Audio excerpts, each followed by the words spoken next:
Hey guys and gals, Nary here from Drake Queen Gaming, and some of you knew me on Twitter, The Gaming Dragon. Today I'm coming back at you another Let's Play episode of Fueled by Insanity. So without further ado, y'all, let's go ahead and jump right back in. I don't have much time before I have to get back to work, and let's go! Alright. There's still time, I think. I can fix this. We just need to go back to... Ted pauses, then shakes his head. No, we can't. This is my problem now. I can't let anyone find out about... Can we calm down for 1 second and somebody explain what's happening? Ted lets out a deep breath, trying to do as Sean says. Caleb attacked Jeffrey because he was under a curse. It was controlling his body and forcing him to chase down and kill whoever he was closest to. Because I killed him, it went to me. That's how the curse preserves itself. I've got maybe an hour before it fully takes over me, and then I'll be... Ted shivers. I'm doomed. But you can fix it, right? You told me yourself you can cure it. That's what you said. I can, kind of.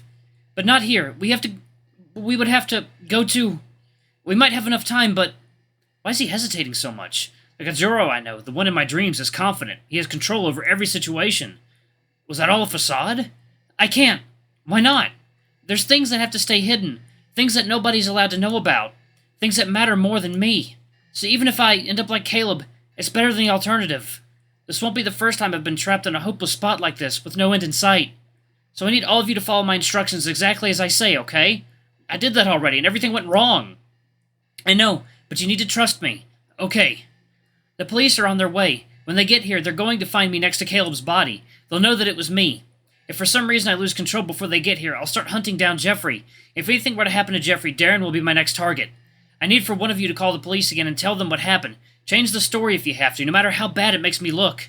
Make sure that I get caught and that they hold me in prison. Hopefully better than they did with Caleb. So, what? We just wait around until then, or...?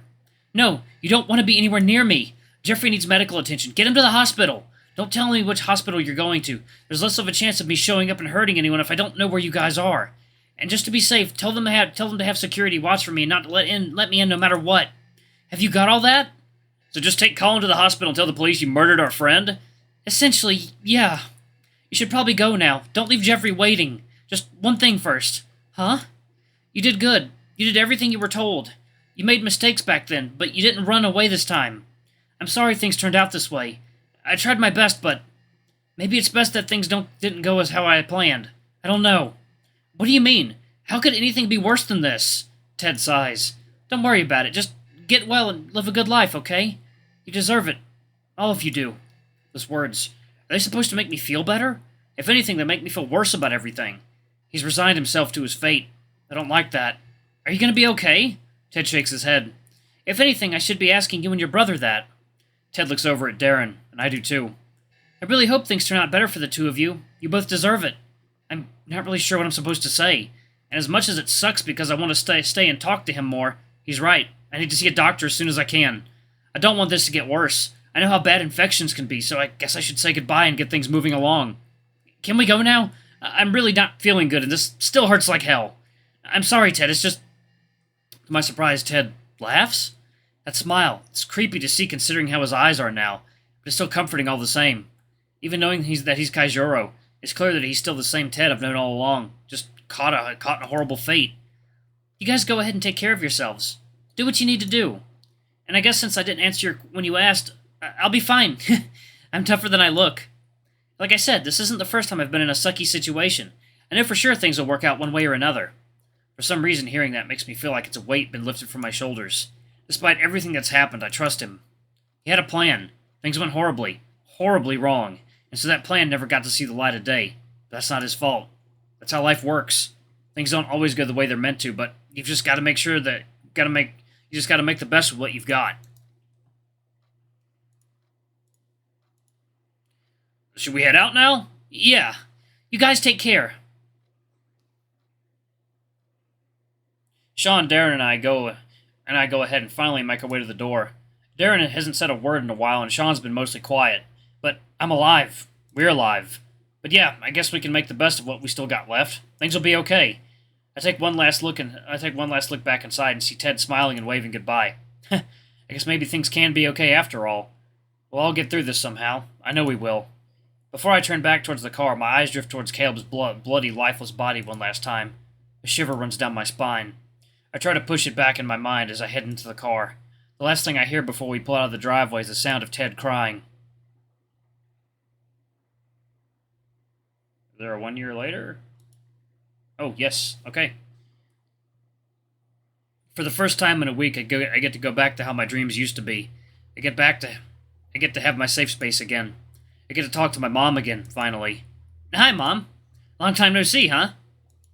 Maybe it hasn't been that long, but it certainly feels like it. This has been by far the longest week of my life. It's hard to believe it's already over. I miss you. I can't remember what you look like, but at least I remember your voice. I wish I could tell you that I'm doing better, but I'm really not. And being an adult is hard, especially when you've got someone trying to kill you. I think I'm in the middle of surgery right now. It's funny because people always say you don't dream under anesthesia, but I guess I won't question it. At least I can have everything the way I want here. I can still have both my eyes in my sleep, so that's cool, I think. You know that guy I met that I told you about, Ted? I'm happy I met him. He was a good friend. He is a good friend. I made it sound like he died or something. I'm not really sure what's going to happen to him now. He said he would be fine and that things would work out, so I want to trust that. But part of me is worried that isn't true. Maybe he was just trying to make me feel better. I started talking to my friends again. Ted and I got to play one of those shooter game thingies with Tracy. I've never actually spent that much time with her, but it was fun. Maybe we should hang out more. Oh, right, I also went to the movies with Daren, Sean, and Tracy. It was fun. I even got to see Daren in a really happy mood, too. He stuck his tongue out at me and it looked really goofy. I want to see him like that more. It was nice. I'm trying to stay positive.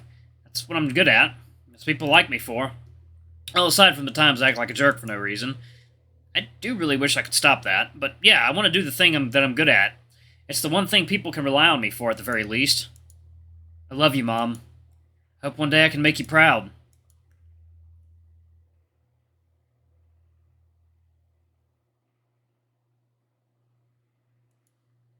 One year later. Daren, Sean, and I are gathered around the TV playing a new racing game that just came out last week. Today's the first day our schedules actually aligned so we could all hang out together. Sean's schedule is fairly consistent. He's lucky to have a job that gives him weekends off. Daren and I, on the other hand, rarely get weekends off. That's a downside of working retail. Still, the upsides of earning my own money make it all worthwhile. Plus, working at a bakery gives me a good excuse to eat all the muffins I want. Within the budget, of course. After that day, things kind of became, strange for a while. I mean, things are better now for the most part, but it took a while to get here. I can't remember how long I spent in the hospital, but it certainly felt like forever. Morphine is weird. It does help with the pain, but it doesn't make it go away. Not at all. I think the only thing keeping me going throughout my stay here was the fact that I had so many people around with me. Got visitors every day. All my friends showed up whenever they could. Even some of their family and coworkers did as well. Sometimes I forget that there's a world outside of my small circle, and sometimes people you've never even met will be there for you. It made me feel like I mattered. Well, at the very least, it made me feel like I'm more than just an unlucky target for some curse. Daren was hit the hardest by the events that took place, even more than me somehow. At first I was upset with him for it. He was the one who had his eyes stabbed out after all. He was supposed to be my rock who I could rely on. He was supposed to say the words to make everything better. He was supposed to have all the answers to fix things. That's who he always was, after all. But he wasn't doing that this time. I resented him for it, but now I understand. I understand it completely. He's done so much for me over the years. He's tried so hard to be perfect. In fact, to me, he was perfect. That's why when he finally broke, I didn't know how to react. I always thought he was invincible. There was no question he couldn't answer. No amount of stress that could bend or break him. The only explanation I could come up with for why he wasn't helping me was that he just didn't care anymore. The real reason never crossed my mind until much later. It's not that he didn't care, that he was being selfish. It's that he couldn't do anymore. As difficult as it was for me to see, he's just a person, just like me. The only difference is he tried his best, and I didn't. So I decided to change that. If Daren was able to put in the insane amount of effort as he did to take care of me for so long, I'd do the same. That's where I am now. I decided to be a better person. I like to think that I'm now the dependable and supportive half-brother that I was always meant to be. Daren seems to think I am, at least, and I'm glad for that. Heh, I win again. I don't know how. I've been playing these games so much longer than you have. Try getting good. Fuck you. Heh. At least I'm doing better than Colin. Only because I keep staring at the map. So maybe you should keep your eye on the road instead. That was a pun. Was that a pun about my eye? What? Oh, I didn't mean it like that. Wow, Sean. I had no idea you were so insensitive. You're just making fun of me now, aren't you? Of course. Oh, yeah. When were we supposed to call Ted? Was that today or tomorrow? Ted. been difficult, but we've called him once a week for quite a while now. It turns out you can do video calls with inmates as long as you're on the visitors list. It's unnerving to see the state he's in now. I know the things he says aren't him talking, but it's not easy to take my mind off of his words sometimes. He'll say whatever he can to scare me, threaten me, guilt me, basically anything he can use to hurt me. But I know the real Ted is still in there, even if he can't speak to us himself. One of my biggest regrets is that Caleb was in that cell for 2 years, alone and forgotten, with no sign that there was anyone left who cared about him. I don't want that to happen again, so I've been making an effort to let him know that we're still here for him in the only way we can be. I don't always have much exciting to say, but I like to think giving him a peek into what's going on in my life might just give him some sort of normalcy to hold on to. And I think there might be a way to free him one of these days. We'll just have to see how things go. We'll call him tonight. Right now, I just want to spend time with my best friend, best half-friend. Half-friend? Half-brother and best friend. I don't know how I mixed those two up. Whoops. Huh. I can't believe I'm only half a friend. Shush you. Sean sticks his tongue out and gives me a pat on the head. And I'm pretty sure that makes me blush. Hopefully he doesn't notice. Maybe one of these days I'll tell Sean about my crush on him. So, how about one more round? I'll let Colin pick the stage this time. Sure. Well.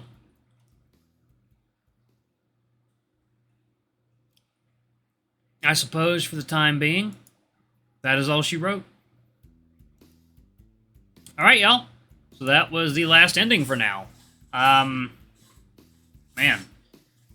So, 2 of these endings were pretty good, and the other ending was pretty dark. Well, this ending was kind of dark, too.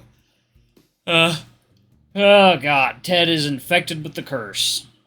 Or afflicted with the curse, I should say. I don't know if a curse can infect someone. But, yeah, so... God, I don't know what the hell's gonna happen. I guess Ted's just gonna be like that for the rest of his life. Until his body dies and his soul goes wherever. But yeah, so I suppose that is it for Fueled by Insanity, y'all. Stay tuned, because we're going to be covering a new VN soon. I'm still deciding which one, but if y'all... Actually, I got plenty of suggestions from y'all already. I've got like a list of 50 VNs I have yet to play. So, I don't know. I guess sound off in the comments if y'all... Whatever y'all want me to play. I could do a poll as well. Yeah, I think I might do a poll. Let y'all vote on it. But anyway, y'all, thank you all so much for watching. Don't forget to like, comment, subscribe, ring that notification bell. Leave a super thanks or tip if you can. It always helps. Until the next video, I love you all. I'll see you next time. Bye-bye.